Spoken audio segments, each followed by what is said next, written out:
Have you ever worked on a project, excited about sharing it, but suddenly that little voice fills your head with self-doubt? In this video, my creative friend Chuck Shanlever and I talk about imposter syndrome, self-doubt, and perfectionism. We'll address ways to conquer these issues as artists. This is part one.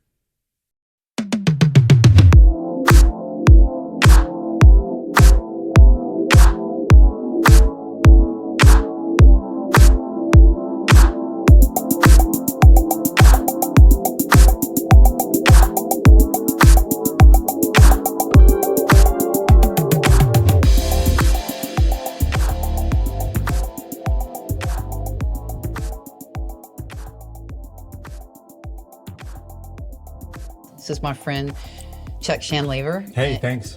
He is a director of photography. He's also a photographer.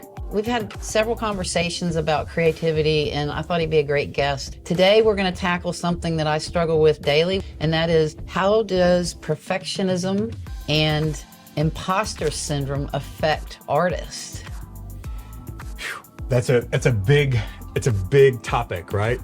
The novelist John Updike wrote, "Perfectionism is the enemy of creation," right? And why? Because perfectionism breaks your creative flow while you're creating something new, be it a column or a product. I mean, so the whole idea of making it perfect, right? As artists, we want it to be as good as possible, and sometimes we want it to be perfect. But the truth is, in my opinion, my truth is that nothing is perfect, or even deeper, everything is perfect just the way it is, right? Like that. Yeah. I mean, and so perfectionism creates anxiety, right? And so that stops the creative flow. I mean, when I'm anxious, I can't be creative. I don't know. What is it like for you? I stop. It literally paralyzes me. Yeah. if I get too over anxious over something. And sometimes I have to do something else because I get so stressed out that I shut down. Yeah. Perfectionism brings up procrastination, right? Because we're like, oh, I can't make it perfect. I'm just going to put it aside for a while, right? Mm-hmm. And then it would just keep getting pushed further and further back, right? So there's some interesting studies done.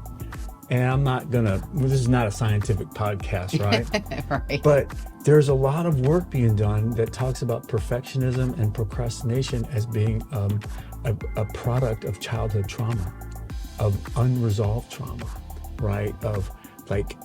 For example, as a child, wanting to be perfect so your parents would approve of you. Because if you didn't get your parents' approval, or there was something lacking, then trying to be perfect, right, to get that. Well, if that's not dealt with, I'm a 60-year-old man still trying to get my dad to be proud of me, right? Mm-hmm. Well, the reality is he's either dead or he's proud of me, or it has nothing to do with what's going on right now. Is that where yours shows up? Somewhat. I've done a lot of work with that. So, yeah. That particular aspect of it, my dad and I have done actually some really good work together. Mm-hmm. I've done a lot without him, and he's done as much as he can to the best of his ability. Right. And I just accept that that's what it is. For me to take this just a little bit different, like all the stuff that happened in my childhood, right? Some of it traumatic, and I've done a lot of work on childhood trauma. All that stuff happened, mm-hmm. right? My response today is not so much, well, why it happened and blaming, but it's like, I'm a responsible adult. I am responsible for my life now, mm-hmm. right? And so it doesn't matter if my parents did a crappy job or if they did a good job. Mm-hmm. I'm responsible for my life, right? 100%, right? 100%. And so when I feel that procrastination, and for me, the perfectionism comes up as a photographer, because we have these influences. You look at Annie Leibovitz's work. You look at just pick a photographer, right? Ansel Adams. I'm inspired by Ansel Adams, and I'm influenced by Ansel Adams. I look at my landscape and I go, wow, it's just not quite what Ansel Adams would do. But you know, what I read a thing about Ansel Adams. He said it was an interview with him, and he's like, oh yeah, I take 3,000 pictures a year. I publish about 4. Right. So, Yeah. Now, I find it interesting. I never connected childhood trauma with procrastination or imposter syndrome, but I do know as a child that I struggled. I had a lisp, still do, and I got picked on a lot. I was made fun of a lot, bullied. It really made it hard for me to express myself because people would make fun of me. I felt like I was less than a lot of the kids, that were around me because I was different. And my mom was very supportive of pretty much everything I did, whereas Dad was a little tougher on me about things. And so I was always seeking approval, definitely. And I was the first. My sister was the last child. I was the first child. So you were the oldest experimental child, and I was the oldest. Yes, and I think that it's my opinion, but I think as an older sibling, your parents are a lot tougher on you, because I saw my sister get away with a lot more than I did. I always felt like I had to work harder. That's the story that I made up in my head, that I wasn't good enough, and those are things that I still struggle with 50-something years later, and that's what's frustrating about, I guess, the word trauma kind of scares people, but trauma can be big trauma or it can be little trauma. It doesn't matter. It's yours. It's your story. It's your trauma. Right. Whether it's big or little, it's your trauma. It doesn't matter the severity of the trauma. Right. I mean, it matters to the person, right? But trauma is trauma, right? If I haven't dealt with it, I'm using these coping strategies that worked when I was 6 years old because it was the best I could do. Yeah. I'm still using those at 60 years old. Well, it doesn't work, right? It doesn't work anymore. And so it's my work is to address that trauma and then move through. For me, what comes up, and so to go back to my influences, Ansel Adams, Annie Leibovitz, just take your pick, right? And looking at my stuff, and I have enough experience, right, to go, I know what's good, right? I know what's not good technically. You have your own comparison in your mind of what's good. And that's the thing, is that fear of judgment, right? I'm fearing being judged rather than just going, hey, this is a cool picture that I really liked. Right. I'm just going to put it out there. Right. And I've gotten better. Like it ebbs and flows. Nothing is always. But we're also living in a world where we put so much out there, and we open ourselves up to public criticism from people that don't even know us. Yeah. Exactly. Trolls or whatever. Who and there's a lot of people that can hide behind a name easily and say whatever they want, but they would never say that to your face. So I think those things are kind of like daggers. Especially for a creative person, you've got to have a thick skin and understand. That's just one person's opinion. Well, the other thing is that what you can say is like, yeah, that's one person's opinion, but they're just not in my tribe. Right. It's like Seth Godin talks a lot about finding your tribe. Yep. Right. So I'm putting my work out there. I have a style. Right. Right. I have things I like to shoot. I have some people that like almost everything I post. And that's meaningful to me. Right. It's more meaningful when somebody that doesn't like everything likes it, right? Yeah. Because I have decided whose opinion is important. Yeah. If you think about it, right? It's like, well, I made that judgment that this person's opinion is more important than that person's opinion. Well, where does that come from? And so, like, being aware of that and opening myself up to the idea of, what about I just say either everybody's opinion is important or nobody's opinion is important. The one that's most important is me, is my opinion about my work, right? When I see something that I like, I'm going to make a photograph, and I'm going to make it the way I make it. When we did that Route 66 thing, and I just did a thing in Cuba with another photographer, I love working alongside other photographers because I get to see how other people see it. Yeah. Right. And it's new. And that frees me up from the perfectionism. And we've done several adventures like Yeah. that where we're shooting the same thing, Yeah. but we realize later how differently we see those same things Right. with the outcome of the photos, and that's really interesting. And it's not right or wrong. No, You know, it's just you. Right. That's the thing about in the creative, like when you talk about the creative work as far as photography or painting, songwriting, you know, music, is so much of it is completely subjective. I mean, there is a level of, you know, craft, right? That's a standard, right? That's just like, well, okay, here's the bar, right? It's in tune or it's in focus or whatever the level is. But beyond that, I mean, it is completely open. I have done 100% you. I've done photos that I look at it and I think, it's okay. And I get all this great response from it because it resonated with other people, you know? So I don't always know what's perfect, right? I just have this idea of what perfection is or looks like. And I think an interesting, you know, thought experiment is to do, well, where did I get that idea? Yeah. To question yourself. Right. Where was that formed? Why do I think that's perfect? Why do I think it's not perfect? Right. You know? Well, and what is perfect? I mean, it's defined differently by every single person, right? Right, yeah. And I think we're in a world now where people are sharing so much that you have to define your own perfection. For me, perfection it can be stifling. I'm so overcritical of myself, and this is something I want to ask you about percentages, that I would say at least 50% of what I create never sees the light of day.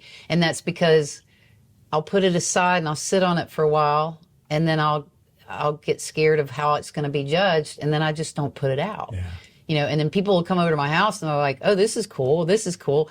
Either I can't finish it or I don't feel like it's finished, or I've got this fear of what people will think of me and associate me. And that's another episode that I want to have eventually is how does that feeling of, you know, I mean, as artists, I really truly believe that as creative people, so much of our art is so personal that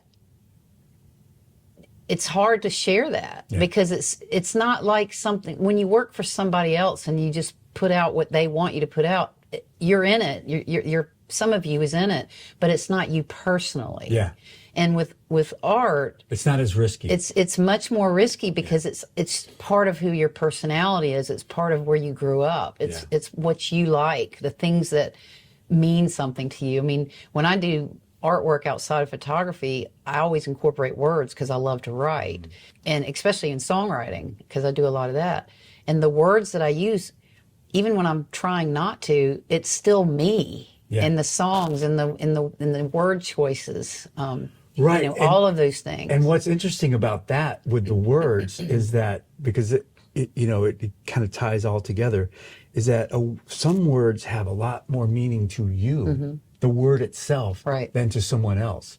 You know, there are people that, and it never occurred to me, but I know several people who just hate the word moist. I hate that word. Well, it's like to me, moist has no power. It's like, well, it's the same as damp, right? I mean, but it's like, why does, I mean, you know, there are words that have power to me. Right. And where does that come from? And how do we decide what words have power? You know, there are some words that, you know, kind of as a society, we agree have power, right? But that changes.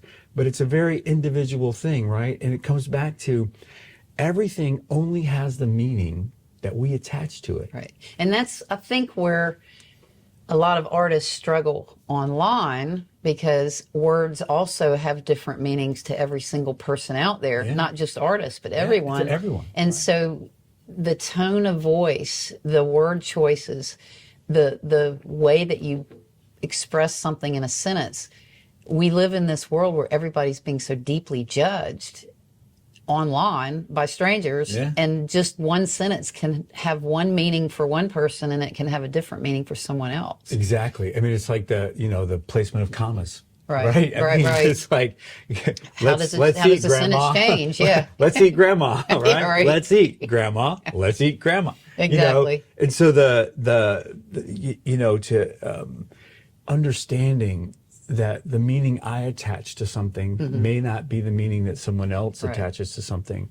And my work is to do the best that I can with whatever, if it's a photo or whatever, it's just, if I'm creating something, if I'm making a photo, just do the best I can and put it out there. So what is the percentage of work that you create that does not get seen by the world?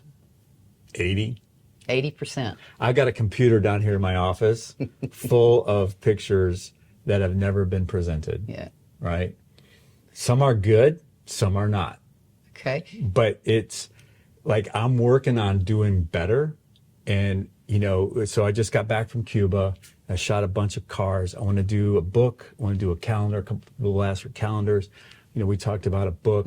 I think maybe some T-shirts, but the vast majority of my work for myself doesn't get shown. Because that's personal work. It's personal. And yes, it's personal.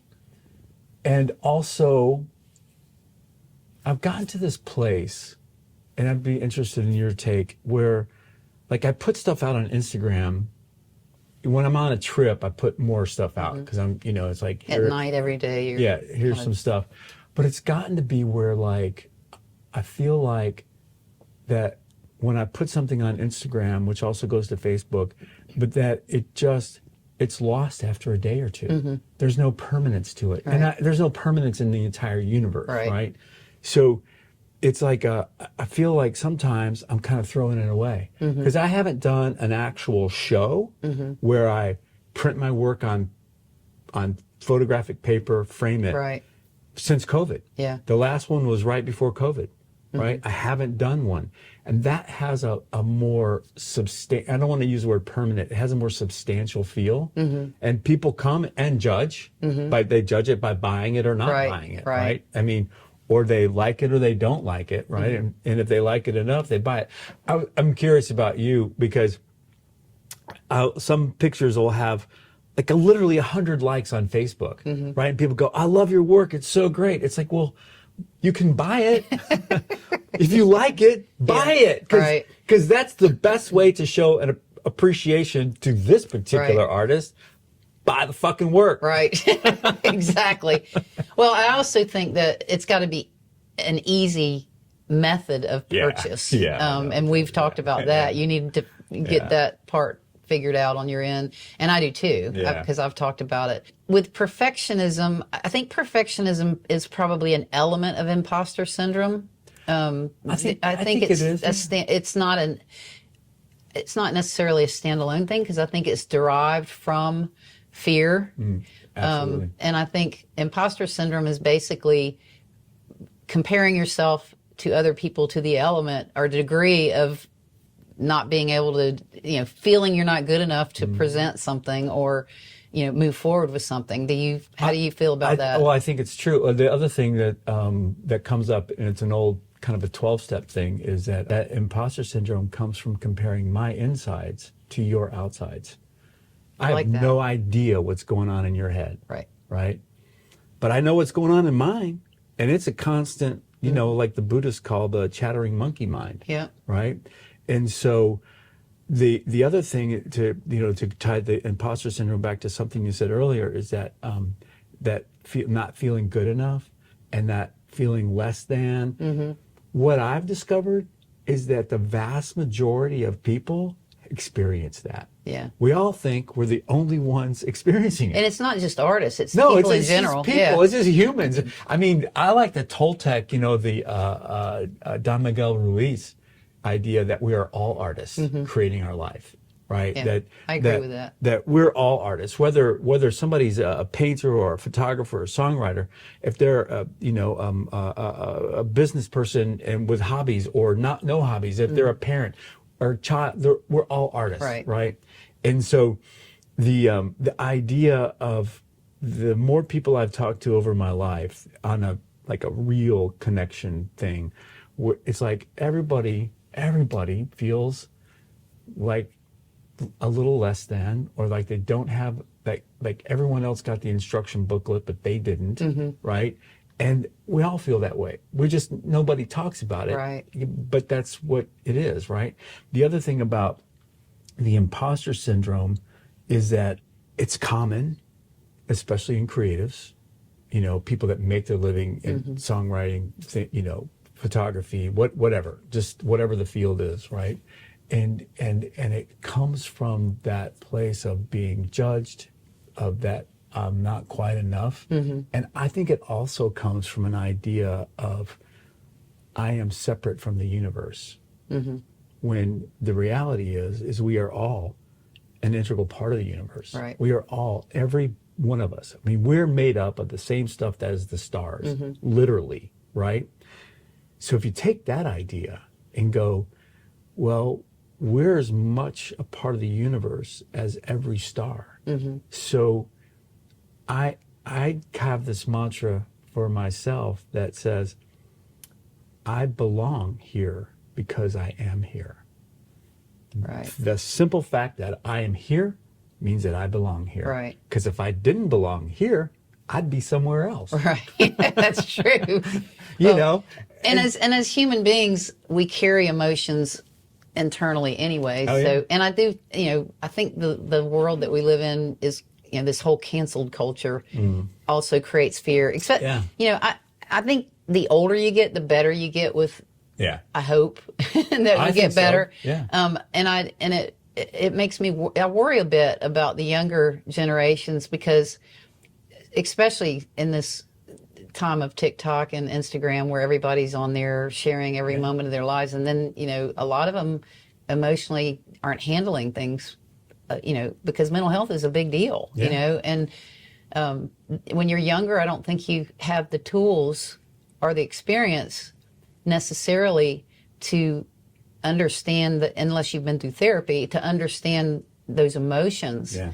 And I think that, depression is a big part. I mean, you always hear tough artists that has to deal with, terrible things their whole life. Kill themselves. They kill themselves. Was just at the Hemingway house. Yeah. This guy won the Pulitzer Prize. Yeah. Won a Nobel Prize. And can you imagine the voice in his head? Because obviously it wasn't working. He didn't think he was as good as he was. He's a functioning alcoholic. Yeah. I mean, and but he's got a line. He says, "Yeah, writing is easy, right?